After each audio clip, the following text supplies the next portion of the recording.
저는 어렸을 때부터 엄마에게 까다롭다, 예민하다, 피곤하게 한다 등의 비난을 들었습니다.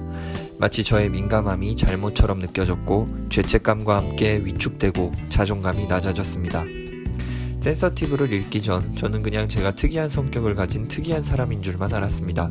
세상에 5명 중 한 사람은 남들보다 민감하다는 것을 알지 못했으니까요. 민감한 사람들은 예민한 안테나의 소유자라고 합니다. 그렇지 않은 사람보다 주변의 것을 더 많이 인식하고 받아들인다고 합니다. 저는 업무를 할 때 주변의 소음에 쉽게 방해를 받습니다. 옆에서 잡담을 나누면 그러고 싶지 않아도 그 이야기가 귀에 들어와 집중하기가 어려워집니다. 민감하지 않은 사람들에게는 별것 아닌 주변 상황, 환경도 민감한 사람들에게는 자극으로 느껴지기도 합니다. 미국의 임상심리학자 제롬 케이건은 이러한 특성을 반응성이 높다고 표현했는데요. 이는 동일한 자극이라고 하더라도 일반적인 사람들보다 민감한 사람들에게 훨씬 크게 느껴진다는 것을 의미합니다. 한 예로 자신이 다니던 회사에서 항상 라디오를 틀어놓는다는 이유로 퇴사를 결심한 사람도 있었다고 합니다.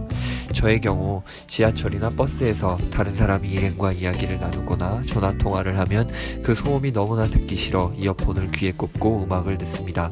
음악을 듣고 싶어서가 아니라 부정적으로 느껴지는 외부의 자극을 차단하기 위해 이어폰을 사용하는 것인데 심리적 안정을 취하는 데 큰 도움이 되곤 합니다.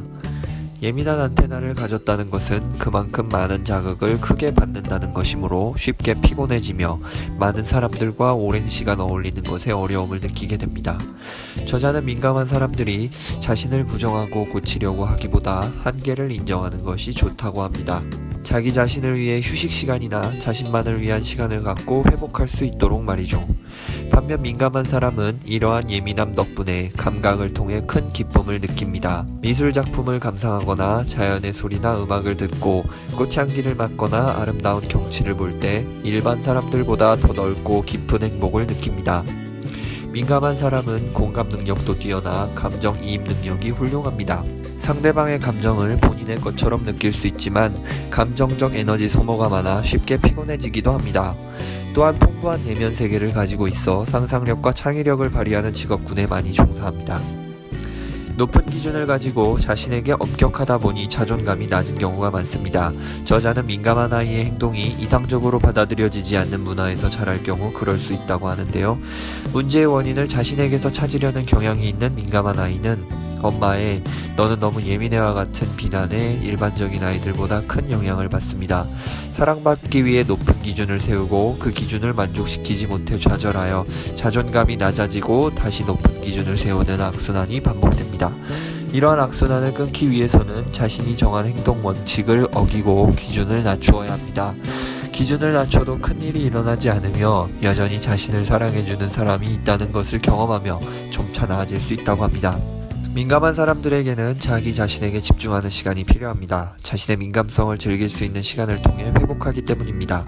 자연을 즐기고 오감을 즐겁게 하고 창조적인 일을 하며 사람들과 의미 있고 깊은 관계를 맺는 시간을 통해 에너지를 충전하고 내면과 자기 자신을 정리하는 시간을 통해서 휴식을 취합니다.